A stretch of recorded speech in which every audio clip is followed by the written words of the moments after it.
I didn't catch my wife cheating in a dramatic way. There was no hotel room, no following her car, no shouting in the rain. It happened slowly, the way real betrayals usually do. First, nothing looked wrong. Our routine was the same. Work, dinner, sleep, repeat. But something felt different. Not cold. Not distant. Careful. She started keeping her phone on silent. Always face down. If I picked it up to move it, she'd glance over without realizing she was doing it. Passwords changed. Not because she said she had to, because she explained it too much. People think cheating makes someone mean. It doesn't. It makes them polite, attentive, controlled. She still cooked dinner, still asked about my day, still laughed at the right moments. But she wasn't present. Her attention was somewhere else, and I could feel it even when I couldn't explain it. One evening, she asked me to forward a file from her laptop. She was in the shower.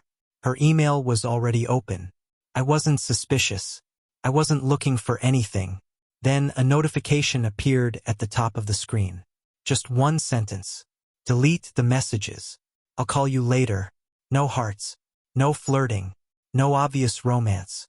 But my chest tightened immediately, because nobody sends that message unless there's something to hide. I didn't panic. I didn't close the laptop. I clicked the thread. Work emails mixed with personal ones. Jokes that didn't belong in an office. Meetings that never appeared on her calendar. Voice notes sent during hours she told me she was busy. And then I saw the name. Someone I knew. Someone who had eaten at our house.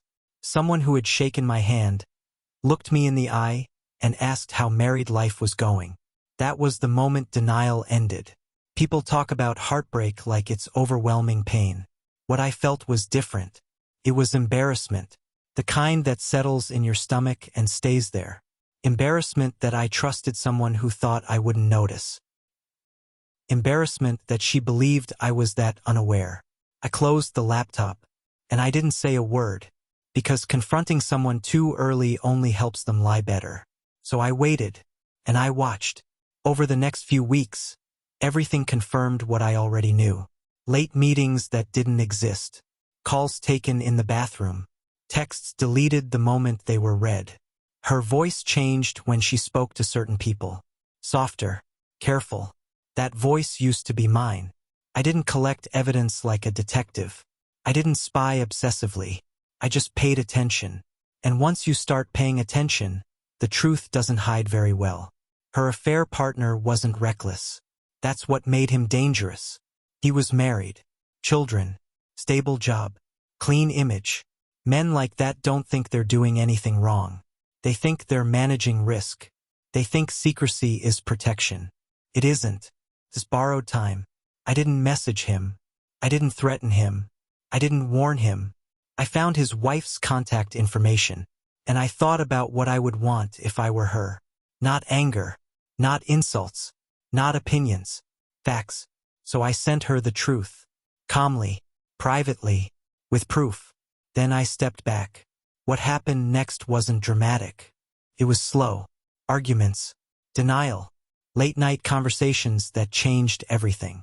Secrets don't survive when more than two people know them. Their relationship didn't collapse because I attacked it. Collapsed because it couldn't survive reality. Only after that did I confront my wife. I didn't raise my voice. I didn't accuse. I told her I knew.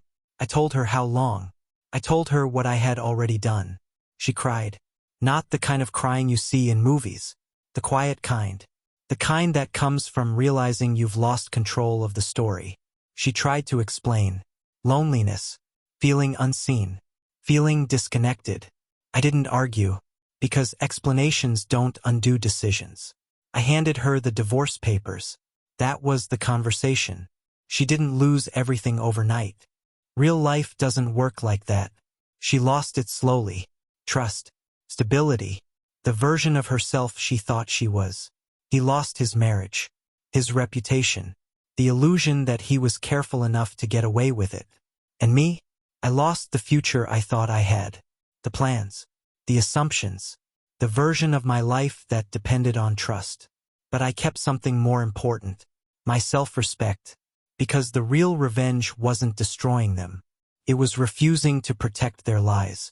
It was choosing truth over comfort, and walking away knowing that I didn't become smaller, louder, or uglier just because someone else chose to be dishonest.